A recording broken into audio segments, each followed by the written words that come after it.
She was Hatshepsut, pharaoh of ancient Egypt. She had power, she had riches, she had everything a great pharaoh needed. Except a beard. Sorry, what? A beard. A beard? Yes, the pharaoh was meant to be the god Horus in human form, and Horus was a bloke, so you wore a fake beard to look like a bloke.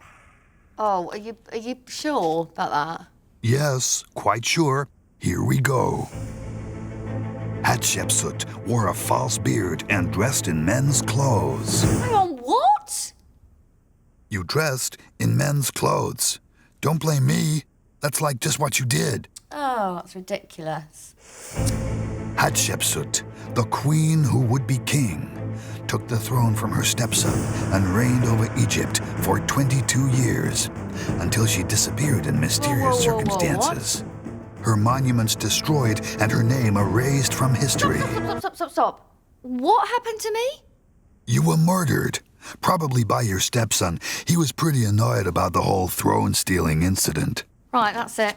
Where are you going? Oh, you can keep your clothes and the whole pharaoh thing. Sounds far too dangerous for me. What about the beard? Oh, I'm keeping the beard. I think it really suits me. Tutankhamun was one of Egypt's most famous pharaohs, but not quite as famous as this one. Cleopatra. Famous beauty coming at ya. Cleo. Guys all go gaga for me, yo. I am a leader and a lady and a queen. I'm Cleopatra, such a queen never been seen. I am a pharaoh, yet they're all meant to be guys, but I don't care, oh, I just wear oh, be a disguise. My mom and dad were pharaohs, I thought my rules due, but both my older sisters thought that they should rule too. Oh dear, they both died. I wonder who that will leave. Little me, oh Pharaoh Cleo. Okay, no time to grieve. Think that's alarming, you'd be right, but it gets worse. Married my half-brother and we rule the universe. That bad romance led to an overcrowded throne, but then he died, boo-hoo, so now I rule alone. Wow, wow, wow, wow. All hail Lady Cleo, Wow, wow, la, la. coolest pharaoh by far. Fashion took my list of vices, bathed in acids, milk and spices. Then I dressed like goddess Isis. Long black hair in ringlets, nicest. Vipers too for men entices. Finest linen robe, top prices. Married another brother, he's an okay geezer, but never told of my love for Julius Caesar. Had Caesar's child and hoped that he'd be crowned king. My bro said no, I said oh, and I murdered him. 'Cause I am Cleopatra, Egypt royalty. The ruling pharaoh, don't you dare oh mess with me. My poker face smiles only when I see a man who takes my fancy like, oh, Mark Antony. Wow, wow, wow, wow. Another Roman leader. Wow, wow, la, la. No Egyptian crowd pleaser. Cleopatra. Finally, I'd met my matcher. Patra Cleo. Ends in death for him and me. Oh, my life was a drama. I was one cookie mama. Wow, wow, wow, you know. Today I'd be a favorite of the paparazzo. No pictures, no pictures. Joan of Arc, What? are you Joan of Arc? Yeah? I am a vision of St. Michael. I've been sent by God to find you. Pull the other one. No, seriously. You've been chosen to lead the French army in a righteous battle against the oppressive English invaders. Nah, there must have been a mix-up. Why would you say that? Well, because A, I'm just an illiterate peasant, C, I'm a girl, and A, I'm 14.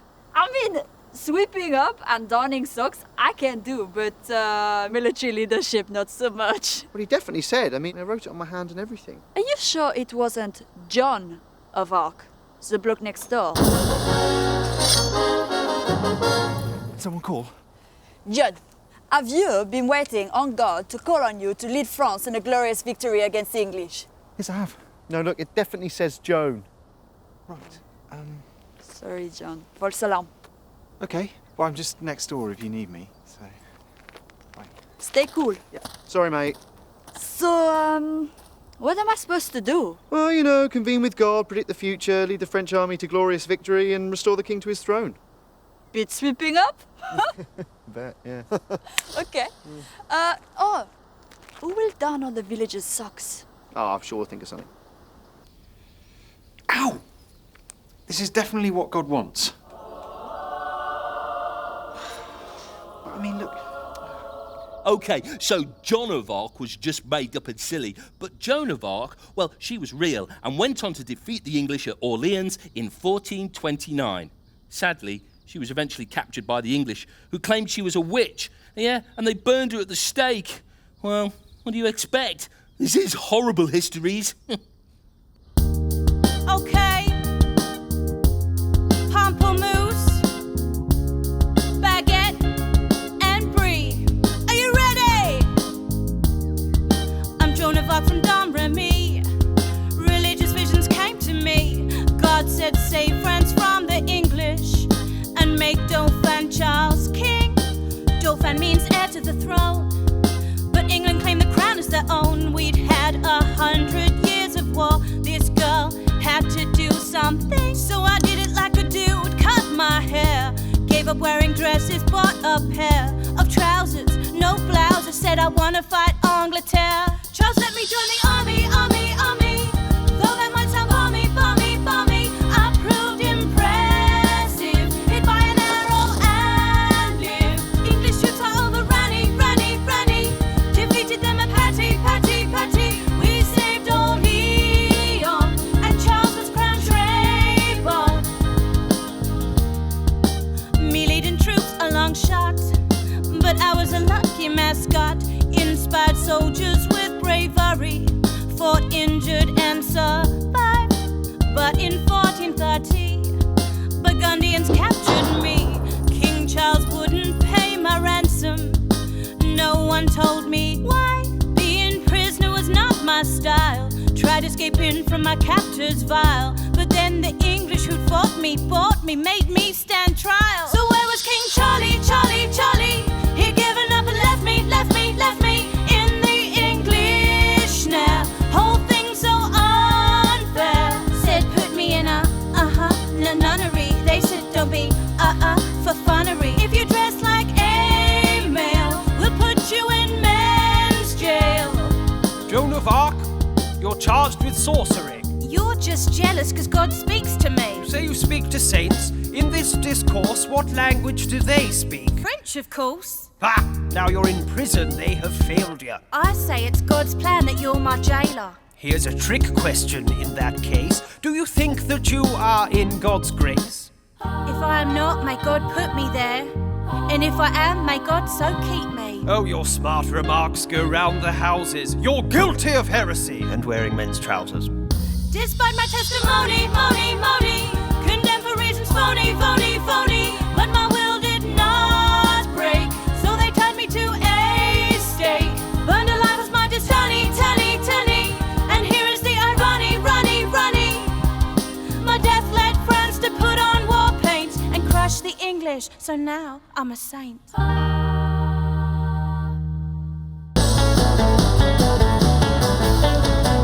Hello, and welcome to Horrible Points of View. We've just been going through the vaults at the BBC and have dug out this bag of letters from the Stuart era.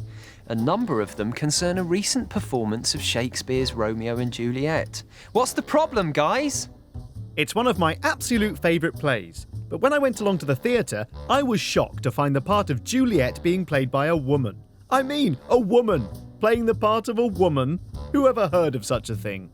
It may sound strange, but up until the reign of King Charles II, all female roles in theatre were played by men. And not everyone was happy when this changed. I can't believe I've been training for over a year to play the part of Juliet, and then they give it to a woman. I mean, a woman dressed as a woman on the stage. Just doesn't seem right. Well, we took the complaints right to the very top and found out what King Charles II had to say on the matter. Marvellous, splendid, wonderful. What was the question again? So next time you're watching Hannah Montana, be thankful you're not in the Stuart era, or she'd be played by a bloke. Good night. Well, the year is 1542 and a child is about to be born who's the... Wait for it. Yes, there she is, Mary Stuart, daughter to James V of Scotland, a confident king who'd ruled the Scots since he was just 1 year old, and would go on ruling them until he was old and grey and... Oh no, my mistake, he's dead. Aged just 30, leaving 6-day-old Mary as the new Queen of Scotland, a role that would almost certainly have eaten into nap time. So various regents were brought in to run Scotland on Mary's behalf until she was old enough to rule alone, or at the very least, hold her own cutlery. But she soon grows up, masters cutlery, and in a slightly unusual move for a Scottish monarch, moves to France. Yes, seeing how nice France is, she marries Francis Prince Francis, who then becomes Francis King Francis, with whom she shares a long and happy life filled... Oh no, my mistake, he's dead too.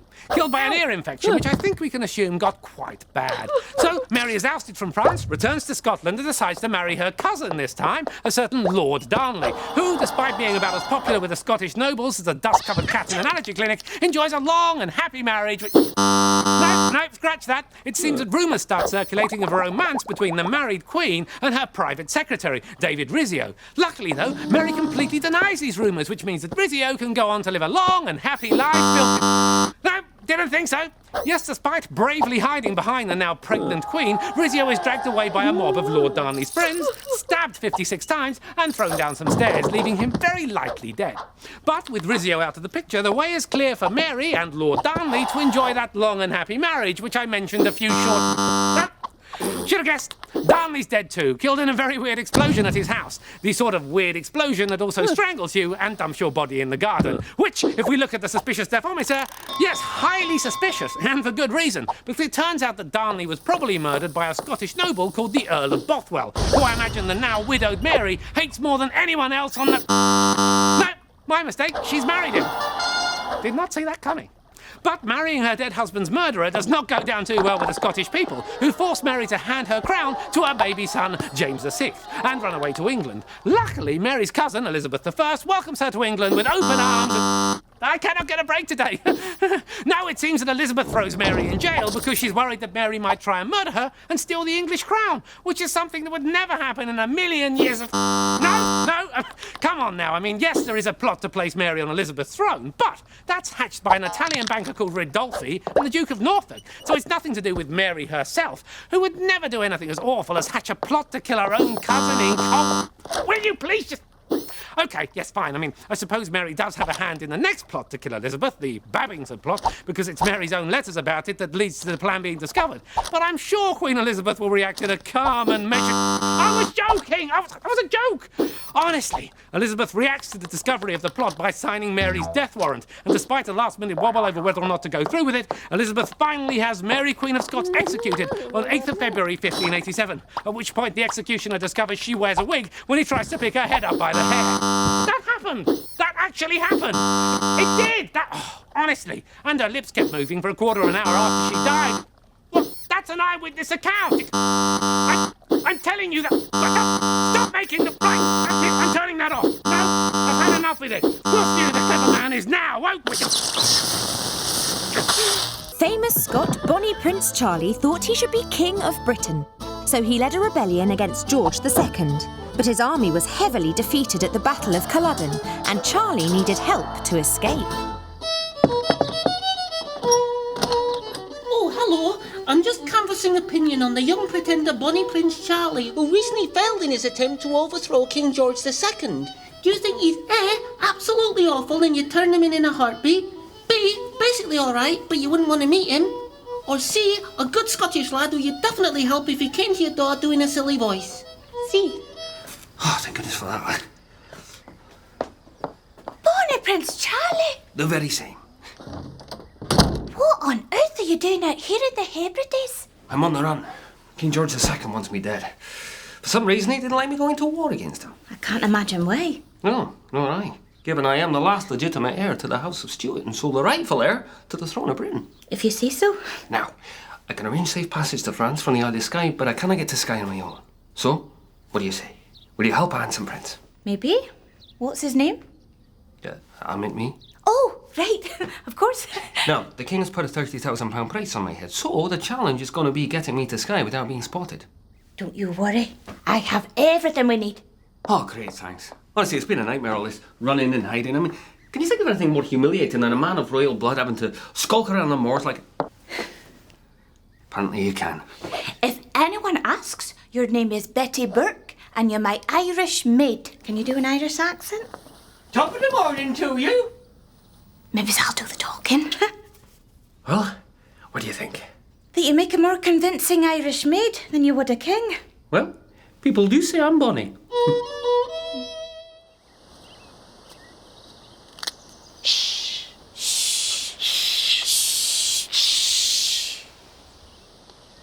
Well, I think this is the spot. Yeah. So what do we do now? We wait. According to the message, Agent Moses will meet us here, break us out the plantation, and arrange safe passage all the way to Canada. Wow. Just think, in a few days, we won't be slaves anymore. We'll be free men. Yeah, and this Agent Moses has already freed over 60 slaves. He must be quite a guy. Yeah, I mean, I can't wait to meet him. So, you boys got my message? Shh. Waiting for Agent Moses. Agent Moses is here. Oh, brilliant. Where? Here.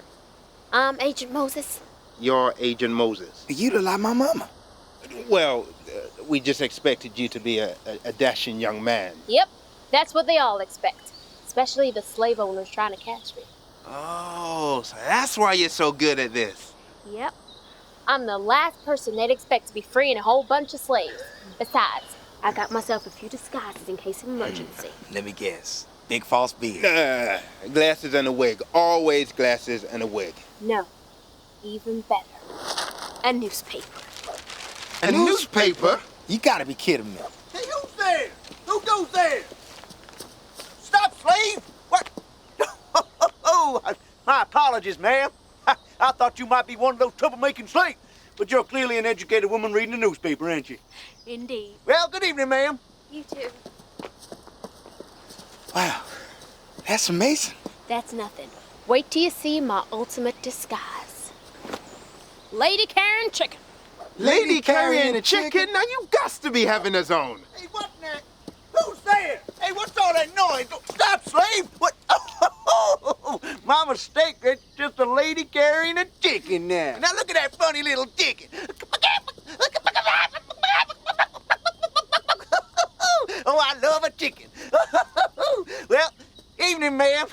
Oh, that crazy chicken. Ow. Wow, that was amazing. He was so distracted by your chicken, he didn't even notice you. Lady, either you very, very clever, or these slave owners are very, very stupid. A little bit of both, boys. A little bit of both. Welcome to the Crimean War Hospital, Nurse... Sorry, I didn't catch your name. Florence Nightingale. Nurse Nightingale. Well, let me show you around the hospital. First of all, and this is very important, do be careful where you tread, as there's a lot of... There's lots of blood on the floor. We do have hundreds of wounded soldiers here. There's also a lot of... a lot of poo. Most of our patients have diarrhea. That's disgusting. Oh, watch out for the rats, yes. Honestly. Right, this is one of our new patients. Oh, but look at his sheets. They're filthy. Well, he's lucky he got the bed. Most of our patients have to lie on the floor. On the floor? What, with all the... Blood and poo. Yes. Oh, good heavens. Ah, looks like the doctor's hard at work again.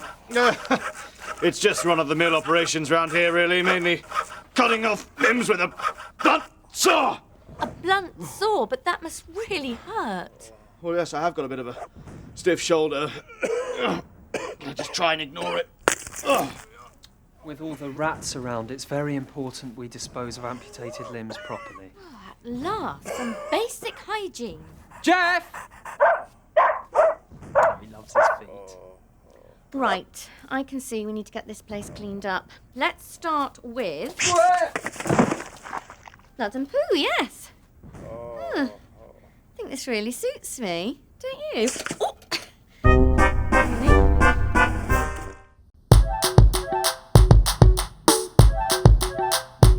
Me name Mary Seacourt, famous nurse to the Crimean boys.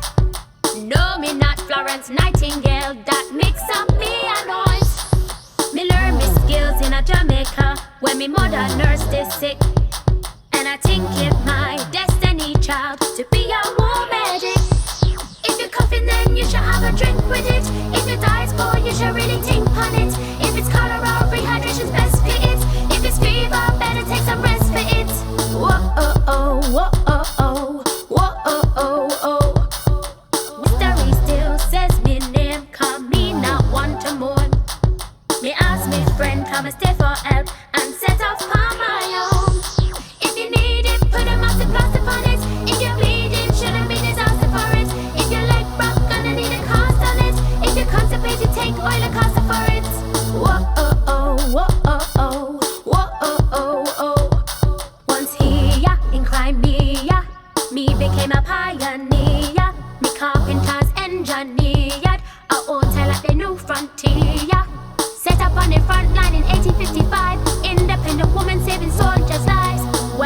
to the British Hotel.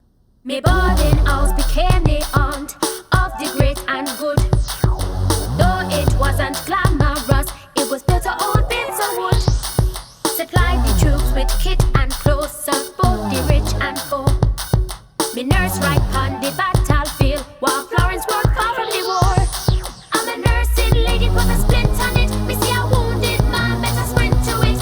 Earned fame from the war, I'm a stint in it. But the crime and shame is me a skint from it.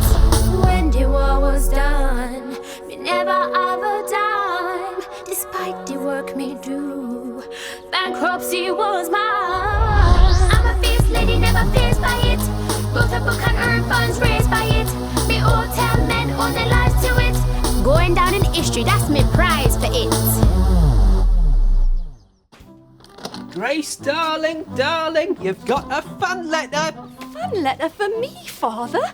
It hardly seems possible. Nonsense. Everybody's talking about how you rowed that little boat out to the wrecked ship off the Farne Islands to rescue those people. Darling, you're the darling of the newspapers.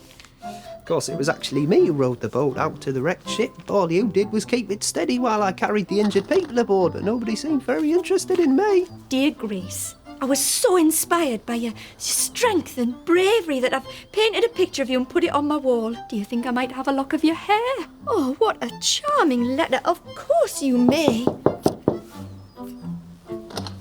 Give a couple more fan letters. Really, people are so kind. Dear Grace, you are my heroine. You're so brave and fearless. I'd have been too scared to go out all on my own like that. Of course, you weren't on your own, I was there, but nobody cares about that because I'm a big bloke with a lighthouse and you're a heroic little girl, though you were actually nearly 23 when we rescued those people, but who's counting? Luckily, I'm not bitter. She wants a lock of your hair. This one wants a lock of me hair as well. Well, you can't give them all hair. Oh, it's just 3 letters. Postman! Thank you so much for your letter and request for a lock of my hair. Sadly, it is the 2000th such request and I am no longer able to honour it. Do you think you could write again in a couple of months when it's grown back? And in the meantime, here's a toenail clipping. Oh, she'll be delighted with that. It's a beauty. Yes, great excitement here at the Quarry Gap Hotel Sports Ground in Bradford, where a crowd of 25,000 people have come to watch this humble housewife as she nears the end of her incredible attempt to walk 1,000 miles in 1,000 hours. In fact, the event's generated so much interest, they've been selling tickets. She's been walking up and down this racetrack for the last 42 days and nights, and now there's just a few hundred yards to go, and here she comes now. And just listen to that crowd. Actually, let's listen to that crowd. What are you doing? Somebody stop her! What do you mean, somebody stop her? She's about to do something extraordinary. Well, I've heard of men doing it. Whoever heard of a woman doing something so physically demanding? It shouldn't be possible. Also, I bet 10 quid that she couldn't. Yeah, she's costing us a fortune, that woman. Get her out. Right, well, it seems that many people in this largely male crowd have actually been betting that she's not going to make it. Oh, I don't believe it. He just tripped her up. Oh, look at that. She's back on her feet. Oh, she is amazing. Let's see if we can grab a quick word with her. Mrs. Sharp, you're nearly there. How do you feel? I'd just like to thank my husband for inspiring me every step of the way. So he's believed in you from the start? No, he said no woman was capable of such a thing. So I'm doing it to prove the smug idiot wrong. Right, well, I think that's... And there are still people trying to stop her. She's pulled a gun. Breaking news here. Emma Sharp's just pulled a gun. But there she goes towards the finishing line, armed with a pistol and accompanied by 18 policemen and a man with a loaded musket. Oh, she's done it! Yes, 1,000 miles in 1,000 hours. And that is one in the eye to all those chauvinist pigs who said she'd never make it. Back to the studio. I mean, she must have cheated. There's no way that a woman could... We're not still on air, are we, Pete? We are the suffragettes. Think you know some fierce girls? You ain't heard nothing yet. A lass called Millie Fawcett, founder of our cause, started the battle for our rights. Argued the government should change the laws. Here is how she stated our plight. How come girls can't vote for rules that we have to obey when we work and pay taxes too? Parliament's reaction was, Oh, do go away. How dare it is the the suffrage crew.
Women votes if they're so stupid they'll do that.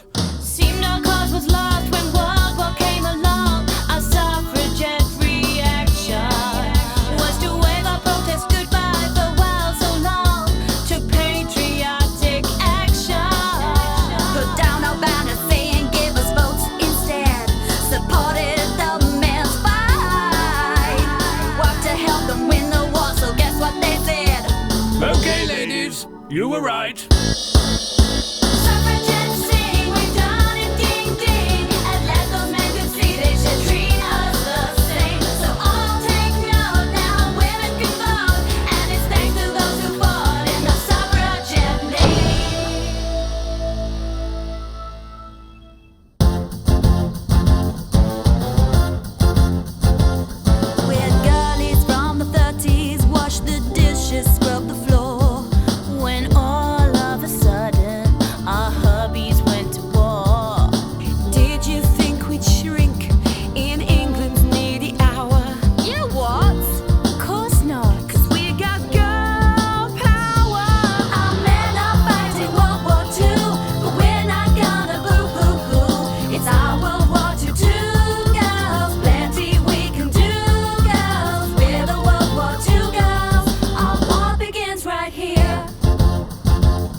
Taking code, breaking Air Force myths. Radar man and lorry driving, weather guessing, foreign spying. I do all this. I took the role of land girl while our men fight far away. Farming on the home front, helping save the day. Tending crops and animals, manual labor herds. In the field, my uniforms, they scratchy time show.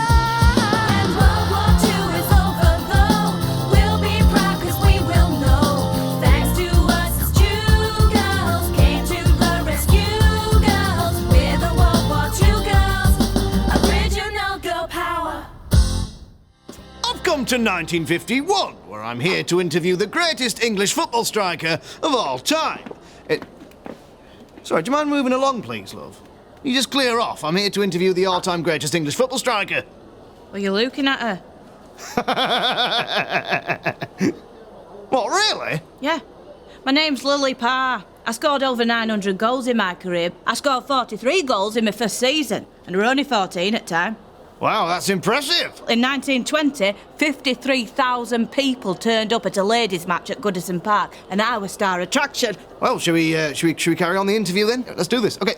So, Lily, tell us, how did your career start? Well, when all the men went off to fight in First World War, women's football came right popular. I worked at a munitions factory and I played for the ladies' football team. We used to draw huge crowds. I see, but when the war ended and the men came back, I imagine everyone went back to watching men's football. No, you see, the ladies' game was still really popular. So popular, in fact, that in 1921, the Football Association got nervous that we were threatening the male game, so they banned women from playing at official league grounds. Oh, that is a shame, isn't it? But let's be honest, men are better at football than women, aren't they? Listen, mate, I've played against men at exhibition matches, and I'm telling you now, I've got a harder shot than any of them. I don't think so. I do think so. Well, I don't. This is Tony Cotter reporting for HHTV News. Oh, she's not wrong. She's got a kick like a flipping mule. Oh.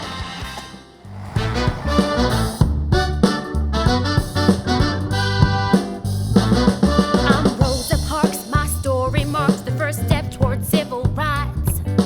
Racial inequality, American policy, till I kicked off a fight. What act of mine led havoc to ensue? How come I caused such fuss? What shocking behavior did I do? Well, I sat on a bus. You sat on a bus. I sat on a bus. You sat on a bus. You wanna know why? Go ahead, tell us. I sat on that bus. You sat on a bus. In the 50s, our buses divided. Whites in front, blacks behind. You serious? If the bus filled up, we had to give up our seats or we'd be fined. That's ludicrous. I made a stand in my hometown, Montgomery, Alabama. That's dangerous. Refused to stand for a white man, so they put me in the slammer. Discourteous. December 5, 1955, my trial notorious. Black people stood side by side, and no one got on the bus. We stayed off the bus. They stayed off the bus. We stayed off the bus. I'm at business. She inspired us. So we stayed off the bus. We stayed off the bus. We organized a boycott of public transportation to an RESPECT enforce new legislation. Dreamed of the day the USA had no implementation of SEG.